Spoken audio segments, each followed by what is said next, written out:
Qui aurait cru qu'il suffisait de retirer la valve de l'extincteur, d'y fixer un réducteur en le serrant fermement avec une clé, puis de tracer une ligne de coupe sur la base de l'extincteur et de la découper pour la retirer.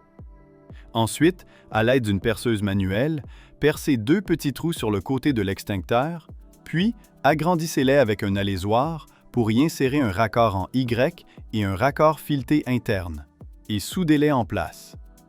Insérez ensuite des rivets dans les orifices du filtre à huile pour les sceller complètement. Percez ensuite un trou dans le fond du filtre à huile et fixez-y une valve d'air, ainsi qu'un double raccord en Y. Fixez ensuite un manomètre au raccord fileté interne en le serrant avec une clé, puis fixez un raccord coudé au raccord en V externe. Enfin, fixez une vanne de dérivation avec un raccord coudé à l'orifice de l'extincteur.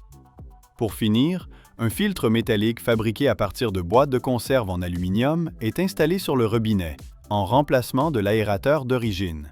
Puis, revissez-le sur le robinet. On a ensuite installé un cadre carré auquel on a fixé 4 roues à sa base à l'aide de vis autoperceuses. La canette a été placée horizontalement sur le cadre et maintenue par des bandes métalliques. Une fois en place, la pompe du compresseur a été alignée avec les vis et serrée avec des écrous. Un tuyau transparent a ensuite été utilisé pour relier la sortie du compresseur au raccord en forme de pagode situé sur le dessus de la canette, et il a été solidement fixé. Après avoir fixé le tuyau, l'extrémité d'alimentation a été connectée à la pompe du compresseur. La pompe a été mise en marche et le manomètre, dont la pression montait lentement, indiquait clairement que la canette était correctement comprimée. Ensuite, la pompe a été connectée à un récipient en verre transparent contenant de l'alcool.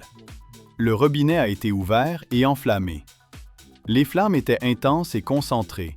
Vaporisées sur un morceau de laine d'acier, elles sont instantanément devenues rougeoyantes. Vaporisées sur une canette en aluminium, elles l'ont percée en quelques secondes. La chaleur et l'effet des flammes étaient étonnants, dépassant de loin les attentes. Cette pompe à air n'est pas réservée aux lance-flammes. Elle peut également servir à gonfler et à laver les pneus de vélo.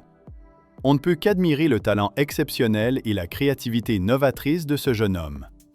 Abonnez-vous à la chaîne Explore pour ne rien manquer de l'actualité.